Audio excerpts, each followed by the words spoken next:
looking to exit your business in, say, the next 3 years, you've got a really exciting There's a lot of pressure on me now. A lot of pressure. Exciting. But you better make it exciting. I'm sure he will make it exciting, but if you're thinking about exiting your business, this is one of the key things that you need. So, Harry, go. I'll just sit back on this video. Sit back and relax. It's all about having the right people on the right seats. So one of the things that traps business owners in their business or on their bus, using the terminology we use, is they're trying to be in the driver's seat, but they're half in the sales manager's seat and half in the financial controller's seat and half in the admin person's seat. That's a lot of halves. There's a lot of halves. They're cutting half multiple times, so no wonder they're spread so thin.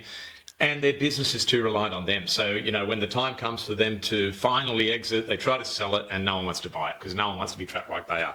So this particular client, Gerry, he had a great business. They're turning over, 40 million plus. And a lot of the reason for the success of their business over the couple of years we've been working with him was that he'd really taken the bull by the horns and was managing the sales team particularly well. He was doing weekly one-on-ones with each of the salespeople. They had a great set of targets. They knew what was expected of them. He did a great job. But, it's a big but, like all the butts in all the seats, but it's a big but.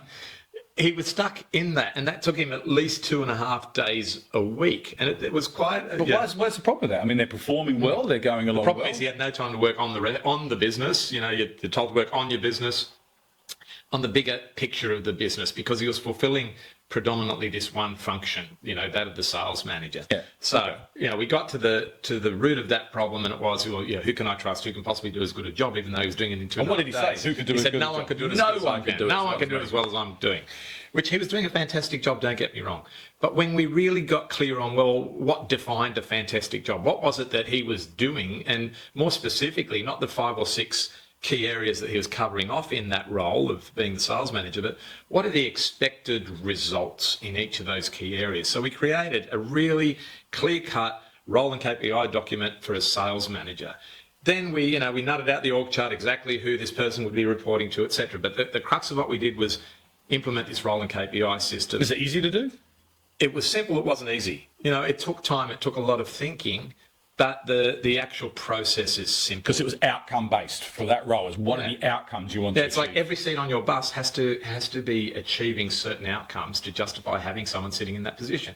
Because what typically people list out, they list out a series of activities. Yeah, so they really, most people just write out a job description. Yeah. And job descriptions get read once when the person's interviewing for the job or interviewing to get a promotion into a new role, and then they sit in the bottom drawer and never get looked at again. It's not that. This is a 1 to 2 page document which lists out the 4 or 5 key areas of a person's role that account for 80% of the results. So it's that old 80-20 rule. What are the 4 or 5 areas out of everything the person does that deliver the result? We got really clear on that in this business, and let's have a look at the results. So over 3 years, 40 million went to today in excess of 70 million in revenue. Can I ask? 3 years. That's okay. So huge increase in revenue. Not just due to this one person. No, but what about the bottom line though? I mean, we've got to talk about revenue.